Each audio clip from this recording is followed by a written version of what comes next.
আহ, বাংলাদেশ আমাদের আমাদের দেশ।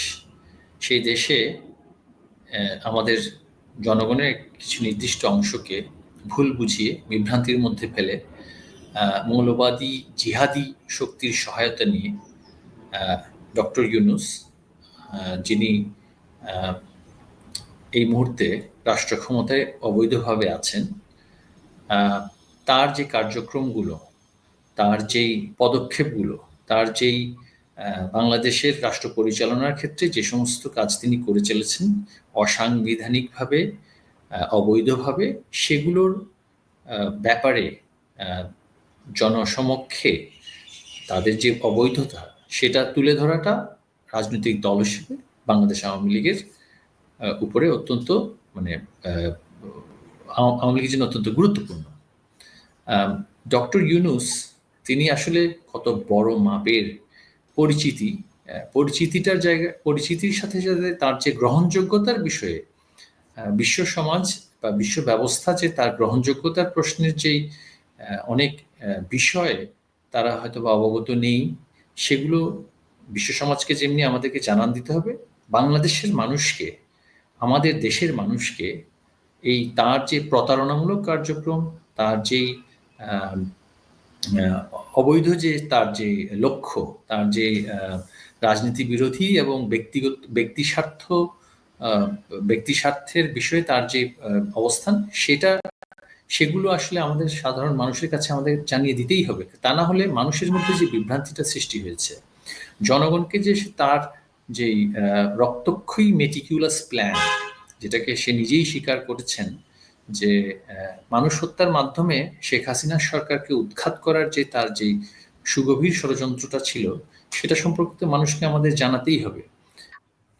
দেখুন, একটা যখন দাঙ্গা পরিস্থিতির সৃষ্টি হয়, তখন সাধারণ মানুষ তার নিজের আত্মরক্ষার্থে তারা কিন্তু সেখানে প্রতিহত করে।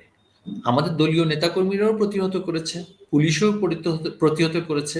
সেই প্রতিহত করাকালীন অবস্থায় সেখানে আহত হবেন মানুষ, নিহত হবেন, সেটাই তো দুর্ভাগ্যজনক কনসিকুয়েন্স অফ রায়োটিয়াস সিচুয়েশন। তো সেই ক্ষেত্রে যারা আমাদের সেই সময় দায়িত্ব পালনকালীন অবস্থায় আমাদের তালিকা অনুসারে যাদের তালিকা দেওয়া হয়েছিল, অবশ্যই তারা তো হতাহত হয়েছেন। এই বিষয়ে তো আমরা কখনো বলছি না যে হতাহত হননি।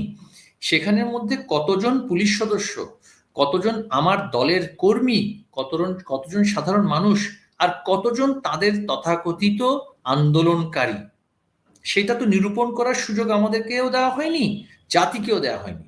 তো সুতরাং ৮০০ নয়, ৮,০০০ মানুষও যদি মারা যায়, সেই ৮,০০০ মানুষের মধ্যে আমি যদি এখন বলি ৯,০০০ ছিল আওয়ামী লীগের নেতাকর্মী, সেটাকে নিরূপণ করার জন্য আপনাকে ব্যবস্থা নিতে হবে না? এই বিষয়টি তো তারা ধামাচাপা দিয়ে যাচ্ছে বারংবার। প্রথমে বলছে ৮০০, তারপরে ১৪০০, এখন বলছে হাজার হাজার। তো এখন সেই যে একটা ধোঁয়াশা সৃষ্টি করার প্রবণতা, ওই যে রাষ্ট্রের সাথে প্রতারণা করে, জনগণের সাথে প্রতারণা করে, এই ধোঁয়াশা সৃষ্টি করে, বিভ্রান্ত করে, মানুষকে বিভ্রান্ত করে ক্ষমতায় বসে আছে। এই বিষয়টি আমি এখানে বলতে চাইছি, যে বিভ্রান্তি সৃষ্টি করা এবং এর থেকে বেনিফিট নেয়া ডক্টর ইউনূসের একটি সহজাত প্রবৃত্তি। আরেকটি ছোট্ট উদাহরণ আমি দিব আপনাকে। আমাকে একটু সুযোগ দিবেন। উনি ক্লেম করলেন ইউনেস্কো থেকে উনি পুরস্কার পেয়েছেন। ইউনেস্কো জাতিসংঘের একটি বিশেষায়িত প্রতিষ্ঠান। ইউনেস্কো, তখন আমি শিক্ষামন্ত্রী হিসেবে ইউনেস্কো বাংলাদেশ কমিশনের চেয়ারম্যান। আমরা ইউনেস্কোকে চিঠি লিখলাম, ডক্টর ইউনূস তিনি নোবেল পুরস্কার পেয়েছেন, তিনি ইউনেস্কো থেকে কি পুরস্কার পেয়েছেন? তখন ইউনেস্কো আমাদেরকে রিটেন জানালো, ইউনেস্কোর একটি অনুষ্ঠানে ওনাকে আমন্ত্রণ জানানো হয়েছিল। সেই আমন্ত্রণের সেই অনুষ্ঠানে একজন ভাস্কর, ইসরায়েলি একজন ভাস্কর, নামটা আমি এই মুহূর্তে ভুলে গিয়েছি, তাকে একটি স্মারক উপহার দেয়। স্মারক। আমরা যখন কোনো অনুষ্ঠানে যাই, যখন কোনো প্রতিযোগিতায় পুরস্কার বিতরণ নিতে যাই, রাজনৈতিক ব্যক্তি হিসেবে, আপনিও সাংবাদিক, আপনি জনমাধ্যম কর্মী হিসেবে আপনি যেতে পারেন, সেখানে আপনি কিন্তু পুরস্কার পান না, আপনি একটা স্মারক পান, আপনি পুরস্কার দেন। তো তাকে অনুগ্রহ একটা স্মারক দেওয়া হয়েছিল, পিস ট্রি নামক একটি স্মারক। তিনি বাংলাদেশে এসে প্রচার করলেন, ইউনেস্কো তাকে পুরস্কার দিয়েছে। ইউনেস্কো আমাদের কাছে লিখিত বলল এটা কোনো ইউনেস্কো পুরস্কার না, একটা স্মারক, অতিথি হিসেবে তাকে স্মারক দেওয়া হয়েছে। এই ধরনের আন্তর্জাতিক একজন প্রতারক, যিনি পিআরএ মনে হয়, মানে সারা পৃথিবীতে তার যে পিআর এজেন্সি আছে, সেখানে তার একটা গ্ল্যামার, তার একটা ক্যারিজমা, তার একটা অবস্থান তৈরি করেছেন সম্পূর্ণ মিথ্যার আশ্রয় নিয়ে। একজন মিথ্যাবাদী, একজন প্রতারক, একজন অর্থ পাচারকারী, একজন শ্রমিকের অর্থ মেরে দেয়া ব্যক্তি বাংলাদেশের চেয়ারে বসে আছে, জাতিকে সেটা বলতে হবে। এবং সে তার সাথে কিছু জিহাদি জঙ্গি সাথে নিয়েছে। এই জঙ্গি জিহাদিরা যদি এইভাবে করে রাষ্ট্র ক্ষমতা দখল করতে না পারত, তাহলে তারা বাংলাদেশের জঙ্গিবাদের জন্য তাদের যে জঙ্গি আউটফিট গুলো আছে, হিজবুত তাহরির বা অন্যান্য যেগুলো আছে, সেগুলো দিয়ে তারা সন্ত্রাসবাদী কার্যক্রম করত। এখন তারা খুব দ্রুত ক্ষমতায় বসে গিয়েছে বলে জঙ্গিবাদী কার্যক্রমে অংশগ্রহণ করতে পারছে। এরা সবাই জঙ্গি, এবং এদের আচার আচরণ, ব্যবহার, কথাবার্তায় আপনি দেখবেন জঙ্গি না হলে ছাত্রলীগের ব্যানারে আমি কেন থাকবো, তারপরে আমি আমার স্বরূপ প্রকাশ করব। অবশ্যই আমি সেখানে আমার ক্যামোফ্ল্যাশটা আমি সেখানে রেখেছি। তো বাংলাদেশ একটা জঙ্গি গোষ্ঠীর, একটা প্রতারকের হাতে পড়েছে। সেই প্রতারকের হাত থেকে আমরা মুক্তি চাই। আমি বলছি যে সাধারণ জনগণের মধ্যে ক্ষোভ ছিল, সবচেয়ে বড় ক্ষোভ ছিল কোটা সংস্কার নিয়ে। যে আমাদের আমাদের সরকারের সময় একটা বিশাল জনগোষ্ঠী কিন্তু শিক্ষা দীক্ষায় এগিয়ে এসেছে, এগিয়ে গেছে, এবং গ্রামের একটি চাষি পরিবারের সন্তানও কিন্তু বিশ্ববিদ্যালয়ের দুয়ার অতিক্রম করে চাকরির অপেক্ষায় বসে আছে। আমাদের দলের নেতাকর্মী থেকে শুরু করে অনেকেই চাকরি, যারা শিক্ষার যেহেতু দুয়ার উন্মোচিত হয়েছে, উচ্চশিক্ষায় অনেক বিনিয়োগ হয়েছে, অনেক উচ্চশিক্ষিত ছেলেপেলে তারা কিন্তু চাকরির জন্য অপেক্ষা করছে। এমত অবস্থায় তাদের মধ্যে যখন বলা হয়েছে যে আওয়ামী লীগের লোকেরা কোটার নাম করে, মুক্তিযোদ্ধা কোটার নাম করে সকল চাকরি নিয়ে নিচ্ছে, স্বাভাবিকভাবেই তাদের মধ্যে ক্ষোভ সৃষ্টি হবে। অপপ্রচারের কারণে সেই ক্ষোভটা সৃষ্টি হয়েছিল, আমি বলছি না ক্ষোভ সৃষ্টি হয়নি, অবশ্যই ক্ষোভ হয়েছিল। এবং একই সময়ে আমাদের কিছু, আমি বলবো প্রাতিষ্ঠানিক ষড়যন্ত্র, বলতে পারেন প্রাসাদ ষড়যন্ত্র বলা যেতে পারে।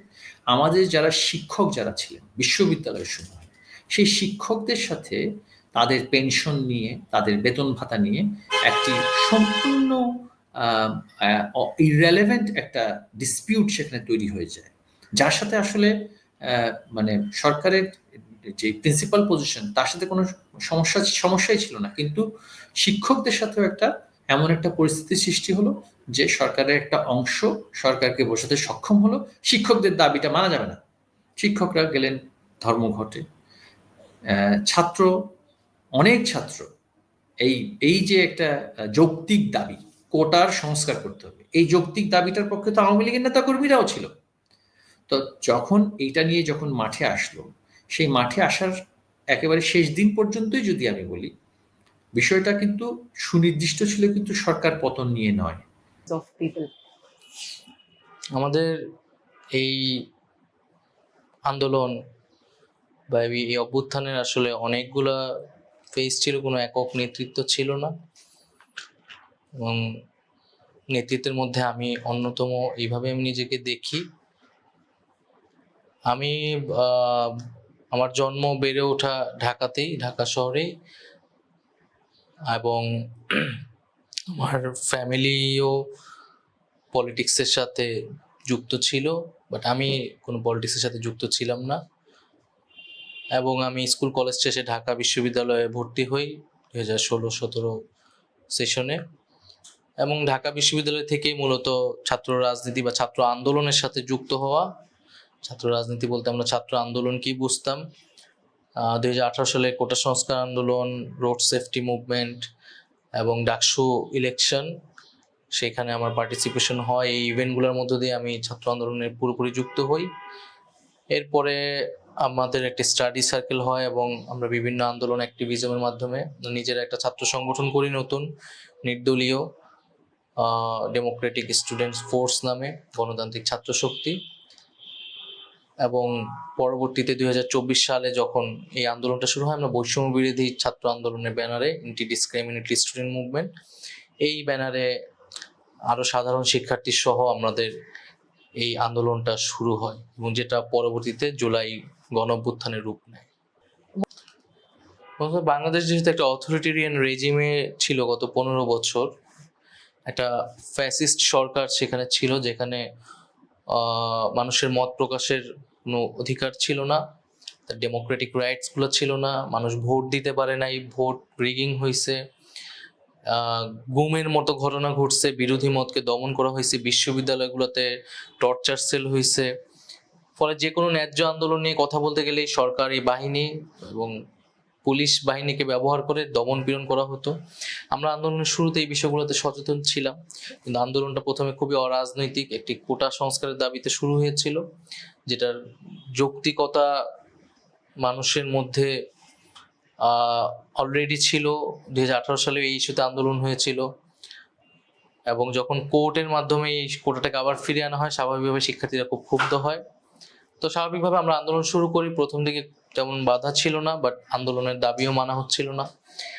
এবং একটা পর্যায়ে যখন আন্দোলন বেগবান হয়, সবাই স্বতঃস্ফূর্তভাবে সমর্থন দেয়, আর ঢাকা শহরের মানুষ, সাধারণ মানুষরাও সমর্থন দেয়, তখন ছাত্রলীগ, সরকার দলীয় যে ছাত্র সংগঠন, তারা এই আন্দোলনে দমন পীড়ন শুরু করে, নির্যাতন শুরু করে, এবং প্রথম আক্রমণ করে মেয়েদেরকে, যেহেতু মেয়েরাই আন্দোলনের লিডিং পজিশনে ছিল, সম্মুখ সারিতে ছিল, মেয়েদেরকে ঢাকা বিশ্ববিদ্যালয়ে আক্রমণ করা হয়, এবং পরবর্তী বিভিন্ন বিশ্ববিদ্যালয়ে, জাহাঙ্গীরনগর, রাজশাহী, চিটাগাং, বিভিন্ন বিশ্ববিদ্যালয়ে আক্রমণ করা হয়।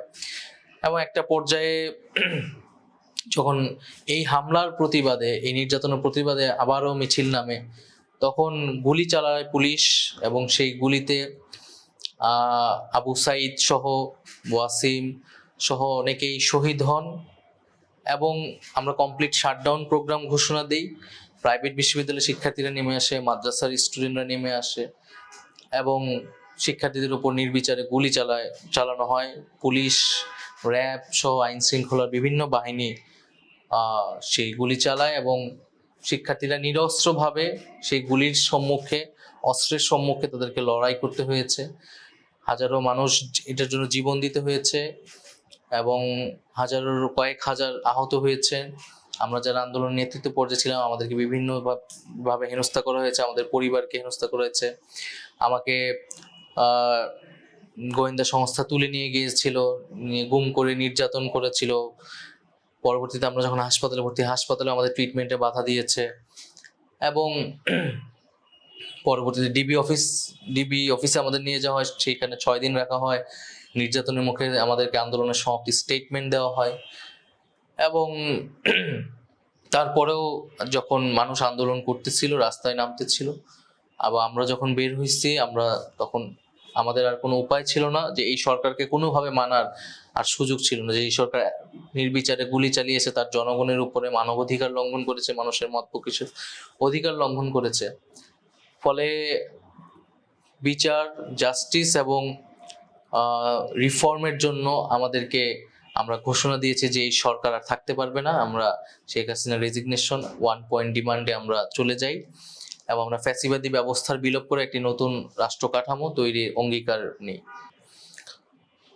আমরা যখন আমরা এক দফার ঘোষণা দেই, এবং যেটা তখন অসহযোগ আন্দোলন চলতেছিল, তো তখন থেকেই আমাদের যে এই শেখ হাসিনার সরকারের পরবর্তীতে কি হবে, এবং যেহেতু কোনো রাজনৈতিক নেতৃত্ব দিচ্ছিল না, প্ল্যাটফর্ম ছিল না, ছাত্ররাই বা বৈষম্যবিরোধী ছাত্র আন্দোলন নিয়ে এটা নেতৃত্ব ছিল, এবং সারা দেশের মানুষ তাদের নেতৃত্বেই আন্দোলনটা চালিয়ে যাচ্ছিল।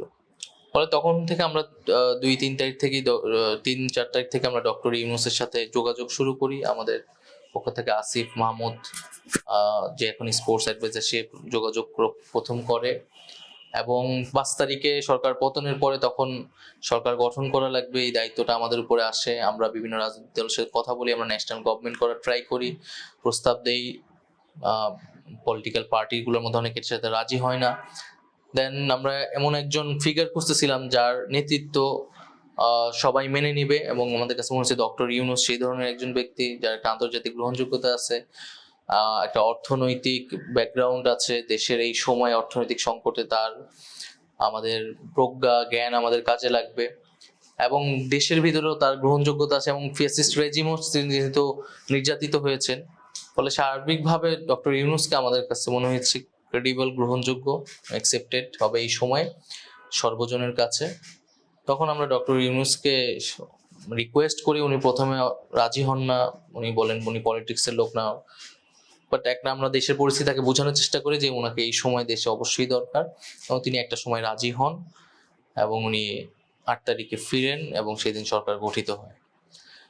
আর আমরা অভ্যুত্থানের প্রতিনিধি হিসেবে আমরা দুইজন এবং পরবর্তী একজন সরকারের সাথে যুক্ত হই, যে সরকারকে লেজিটিমেসি দেওয়ার জন্য, যেটা যে অভ্যুত্থানের স্পিরিটকে ধারণ করবে এবং কমিটমেন্টগুলো রক্ষা করার জন্য আমরা সেখানে ছিলাম। গত 7 মাস একটা চ্যালেঞ্জিং টাইম ছিল, প্রতি বিপ্লব হওয়ার সম্ভাবনা ছিল, পুলিশ যেহেতু পুরোপুরি কলাপস করেছিল, ল অ্যান্ড অর্ডার সিচুয়েশন খারাপ ছিল, এবং মানুষের প্রচুর এক্সপেকটেশন, নানা ডিমান্ড নিয়ে নানা ধরনের দাবি দেওয়া আন্দোলন তৈরি হয়েছিল। বাট পরিস্থিতি ট্যাকেল দেওয়া গিয়েছে, যদিও অফিসিয়ালদের মধ্যে, ব্যুরোক্রেটদের মধ্যে পুলিশে প্রচুর আগের রেজিমের লোকরা রয়ে গেছে এখনো, এবং আগের প্রশাসনকে এখনো পুরোপুরি পরিবর্তন করা সম্ভব হয়নি। তারপর আমি বলবো যে সরকার অনেকখানি পরিস্থিতির নিয়ন্ত্রণ নিতে পেরেছে। ডক্টর ইউনূস তার সেই নিয়ন্ত্রণ গভর্নমেন্টের উপরে নিতে পেরেছে এবং দেশের মানুষ তার প্রতি এখন একটা স্যাটিসফ্যাকশন দেখাচ্ছে। বাট ফেব্রুয়ারি মাসে আমার কাছে মনে হয়েছে যে আমরা যে স্টুডেন্টরা একটা নিউ পলিটিক্যাল পার্টির ইনিশিয়েটিভ নিচ্ছে, যেহেতু এক্সিস্টিং পলিটিক্যাল পার্টিগুলো রিফর্মের আইডিয়া থেকে সরে যাচ্ছে, এবং স্টুডেন্টদের মনে হয়েছে যে নিউ একটা পলিটিক্যাল ফোর্স দরকার, ইয়ুথ বেসড পার্টি দরকার। এবং আমার কাছে মনে হয়েছে যে আমার সরকারের ভিতর থেকে বাইরে আমার রোল প্লে করার সুযোগ বেশি, বাইরে প্রয়োজনীয়তা বেশি। সেই জায়গা থেকে আমি সরকার ছেড়ে দলের দায়িত্ব গ্রহণ করি।